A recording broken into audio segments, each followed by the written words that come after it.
नमस्कार मित्रों, education channel में आप सबका स्वागत है। आज हम निबंध लेखन के बारे में समझेंगे। निबंध किसे कहते हैं, निबंध किस प्रकार लिखा जाता है। निबंध शब्द का अर्थ होता है ठीक प्रकार से बंधी हुई रचना। किसी विषय पर अपने विचार या अपनी बातें लिखना निबंध है। किसी विषय पर अपने विचार प्रस्तुत करने के लिए निबंध लिखे जाते हैं।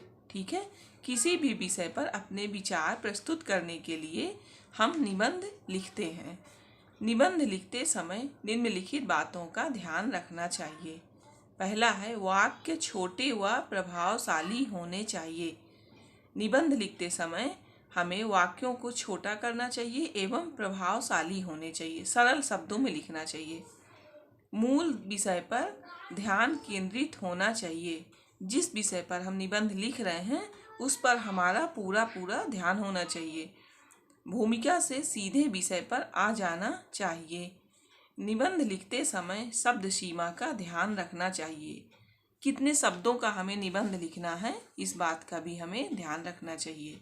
ठीक है, अब देखिए, जैसे है निबंध राष्ट्रीय पक्षी मोर, इसके बारे में हमें निबंध लिखना है। निबंध है राष्ट्रीय पक्षी मोर का, तो निबंध होगा, मोर हमारा राष्ट्रीय पक्षी है। मोर हमारा राष्ट्रीय पक्षी है। यह देखने में बहुत सुंदर होता है। इसका शरीर और गर्दन भी लंबी होती है। इसकी दो छोटी छोटी सुंदर आँखें होती हैं। इसके शरीर में दो पैर ही ऐसे अंग हैं जो सुंदर नहीं होते। मोर को देखिए, पूरा शरीर मोर का अच्छा लगता है, उसकी अपेक्षा इसके पैर कम अच्छे लगते हैं। ठीक है, मोर के सिर पर एक सुंदर कलगी होती है। ये मोर के सिर पर एक सुंदर कलगी होती है। मोर की गर्दन सुंदर तथा नीले रंग की होती है। इनके पंख बहुत सुंदर होते हैं। इसके पंखों पर मयूर चंद्रिका बनी होती है। ये देखिए, जो मोर को और सुंदर बना देती है।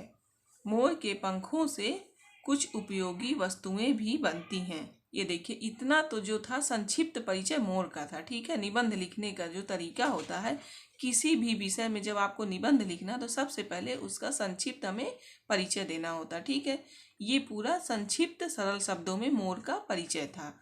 अब उपयोगी क्या है, मोर के पंखों से कुछ उपयोगी दवाएं भी बनती हैं। ठीक है, ये इसकी विशेषता हो गई। अब देखिए, मोर बादलों को देखकर बहुत प्रसन्न होता है और खुश होकर नाचने लगता है। जो इसका नेचर है, जो इसका स्वभाव है, ये होगा, मोर बादलों को देखकर बहुत प्रसन्न होता है और खुश होकर नाचने लगता है। मोर कीड़े मकोड़े तथा दाने खाता है। खाता क्या है मोर? तो कीड़े मकोड़े और दाने खाता है। यह सांप का शत्रु है और उसे देखते ही मार डालता है।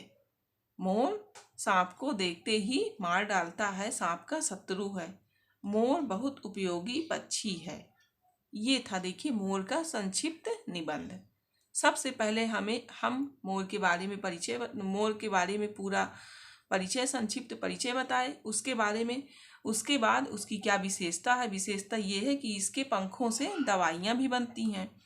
और इसका नेचर, इसका स्वभाव क्या है, तो ये बादलों को देखकर खुश होकर नाचने लगता है।